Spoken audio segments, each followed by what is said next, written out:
मराठी भाषा गौरव दिनानिमित्ताने 27 फेब्रुवारी रोजी मनसे अध्यक्ष राज ठाकरे यांनी अभिजात पुस्तक प्रदर्शन आणि कविता वाचनाच्या कार्यक्रमाचं आयोजन केलं होतं। यावेळी सिनेक्षेत्रासह वृत्त माध्यमातील दिग्गजांनी कविता सादर केली। दादर मधील शिवाजी पार्क येथे हा कार्यक्रम रंगला होता।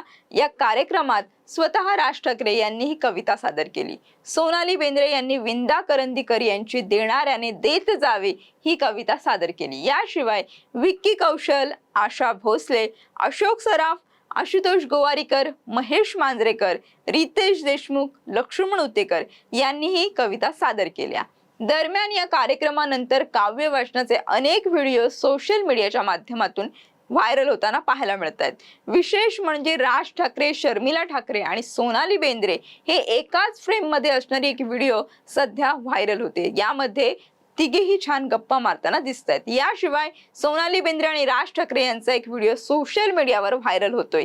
या व्हिडिओमध्ये सोनाली बेंद्रे या राज ठाकरेंना पुढे येण्यासाठी खुणावत असल्याचं दिसतंय। 1996 साली जेव्हा मायकल जॅक्सन पहिल्यांदाच मुंबईत आला होता, त्यावेळी सोनाली बेंद्रे आणि राज ठाकरे यांच्या स्वागतासाठी आले होते। त्यावेळी त्यांचे एकत्रित काढलेले फोटो पुन्हा एकदा सोशल मीडियावर धुमाकूळ घालताना पाहायला मिळत आहेत।